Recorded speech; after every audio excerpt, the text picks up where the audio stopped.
Mau dapat apel, tapi kalau terus-terusan tanam bibit jeruk, sampai kiamat pun tetap panen jeruk.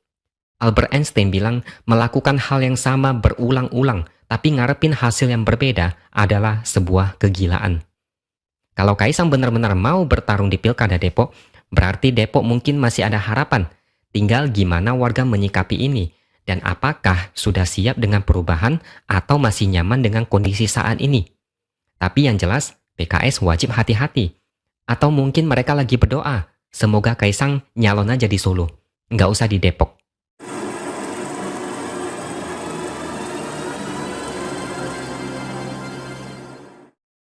Halo, bertemu lagi dengan saya X Hardy di Opini Sewer. Selama ini, sejak Jokowi jadi presiden, anak-anaknya diketahui terjun ke bisnis dan tidak ada yang menyangka bakal terjun ke politik. Salah satunya Gibran yang mendadak masuk ke politik, lalu ikut pemilihan wali kota Solo dan langsung menang telak. Sekarang giliran Kaisang yang katanya juga mau ikutan terjun ke politik. Kabar ini dulu disampaikan oleh Gibran. Begitu tahu Kaisang mau masuk ke politik, Gibran dan bahkan Jokowi sendiri kaget dengan keputusan itu. Jokowi tidak mempermasalahkan karena menganggap Kaisang udah dewasa dan bisa memutuskan sendiri jalan hidupnya mau gimana. Pertanyaannya, Kaisang mau ngapain sesudah terjun ke politik? Dengan nama Kaisang yang udah cukup terkenal, otomatis orang-orang mikir Kaisang bakal ikut pemilihan wali kota kayak Gibran. Anggota DPRD Kota Solo dari fraksi PDIP, Suharsono, dia usul Rio Fernandes berduet dengan Kaisang di pemilihan wali kota Solo 2024. Kalau kalian belum tahu, Rio Fernandes adalah anak dari FX Hadi Rudiatmo. Itu rumor yang dulu. Sekarang muncul lagi rumor yang lebih heboh. Relawan Ganjar resmi mendeklarasikan dukungan kepada Kaisang sebagai calon wali kota Depok untuk Pilkada Depok 2024. Ini mengejutkan sekaligus sangat menarik karena kita semua tahu Depok adalah wilayah kekuasaan dari PKS. Selama 20 tahun lebih PKS berhasil kuasai Depok. Dan di saat itu pula enggak ada kemajuan yang signifikan di wilayah itu. Tentu kalian juga penasaran apakah Kaisang yang masih belum punya pengalaman bisa menang di kandang PKS yang udah dari dulu dibombardir oleh koalisi besar tapi selalu bertahan dan menang.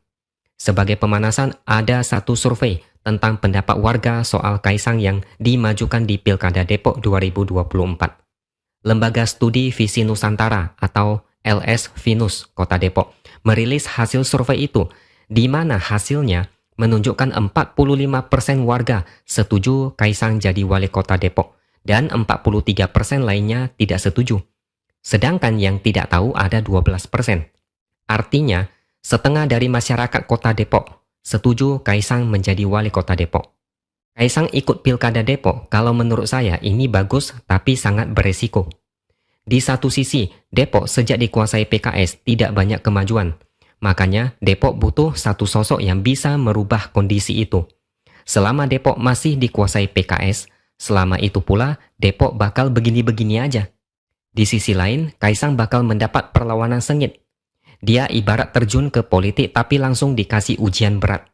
Kalau dibalik, ini sama kayak kader fresh dari PKS yang disuruh bertarung di Pilkada Jawa Tengah atau pemilihan wali kota Solo.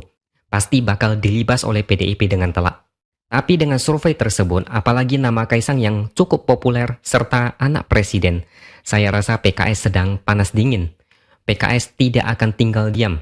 Depok yang selama 20 tahun dikuasai, pasti PKS enggak rela direbut orang lain. Ibarat udah enak-enak berkuasa dan duduk di sofa empuk, malah terancam diusir. PKS enggak akan rela. Kalau Kaisang berani dan ikut Pilkada Depok, peluangnya memang berat. Tapi ada peluang menang karena momentumnya ada. Lihat aja kinerja wali kota Depok saat ini. Kerjanya apa? Sama kayak kita tanya apa sih prestasi PKS di negara ini, kecuali jualan kebijakan yang enggak jelas. Yang paling parah adalah ribut-ribut soal SDN Pocin 1 yang mau digusur karena mau dijadikan sebagai tempat pembangunan rumah ibadah. Orang tua murid protes. Apalagi katanya mereka tidak ada sosialisasi dan tidak diajak berdiskusi. Apalagi penggusuran ini tidak disertai dengan adanya sekolah pengganti. Pemkot Depok cuma kasih solusi pindahin murid ke 2 sekolah di dekat SDN Pocin 1, yaitu SDN Pocin 3 dan Pocin 5. Padahal dua sekolah itu nggak bisa menampung siswa SDM Pochin 1 yang jumlahnya 362 murid. Artinya jelas kalau penggusuran ini terlalu dipaksakan. Bahkan gara-gara masalah ini terjadi adu mulut antara orang tua murid dan Pemkot Depok. Murid sampai telantar karena nggak ada guru yang mengajar selama sebulan. Mereka cuma dibimbing relawan. Puncaknya, Gubernur Jawa Barat Ridwan Kamil hentikan dana pembangunan rumah ibadah itu sampai waktu yang tidak ditentukan. Masalah memang beres, tapi ini memberikan kita gambaran gimana cara kerja wali kota Depok. Bukan cuma itu aja, bahkan wali kota ini sangat hebat dan berbakat. Contohnya, dia menulis lirik lagu Mars Depok Sejahtera dan himne Damai Depokku. Dia kayaknya nggak mau kalah dengan SBY yang bisa bikin lagu dan merilis album. Dia bahkan bikin instruksi agar perangkat daerah dan masyarakat menyanyikan lagu itu di berbagai acara. Misalnya Hari Besar Nasional, Hari Ulang Tahun Kota Depok, atau acara tertentu yang diselenggarakan oleh Pemkot atau masyarakat Depok.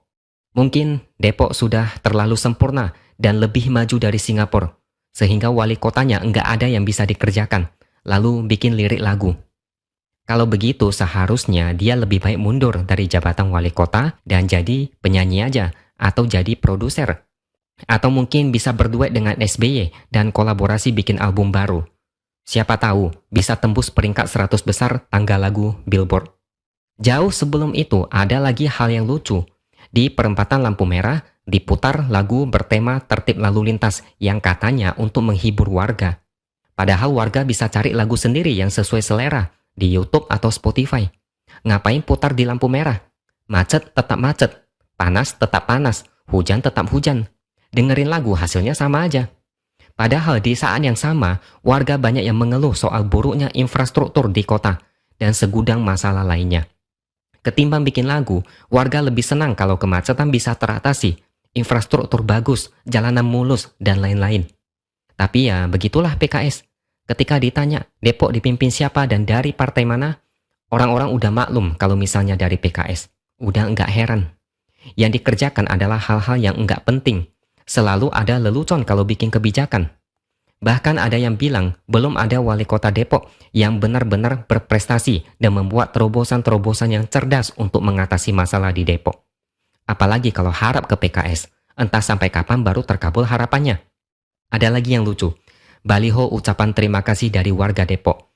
Isinya warga Depok ucapkan terima kasih kepada wali kota Depok atas pembangunan underpass di Dewi Sartika, Margonda Raya. Yang lucu adalah warga kasih komentar menohok. Mereka ragu kalau itu inisiatif dari warga. Mereka bahkan yakin baliho itu dibikin sendiri oleh Pemkot Depok. Istilahnya puji diri sendiri biar keren gitu. Bangun underpass udah kewajiban Pemkot Depok. Jadi nggak usah apresiasi diri sendiri. Lagian kalau memang dari warga, kenapa ada logo Pemkot? Setelah saya pikir-pikir, masuk akal juga sih. Nggak lama kemudian baliho itu hilang, yang artinya kecurigaan warga itu ada benarnya. Ternyata warga udah banyak yang cerdas. Jadi begitulah kira-kira kehebatan dari wali kota Depok. Makanya ada kemungkinan sebagian warga udah gerah dengan kepemimpinan dari wali kota yang sekarang, dan juga PKS secara keseluruhan. Saya yakin banyak yang mengharapkan perubahan dan itu tidak akan terjadi kalau masih dikuasai PKS. Selama puluhan tahun, apa hasilnya? Kalau mau mengharapkan perubahan drastis, jangan lagi percaya dengan PKS. Ini logika simple. Mau dapat apel, tapi kalau terus-terusan tanam bibit jeruk, sampai kiamat pun tetap panen jeruk. Albert Einstein bilang melakukan hal yang sama berulang-ulang, tapi ngarepin hasil yang berbeda adalah sebuah kegilaan.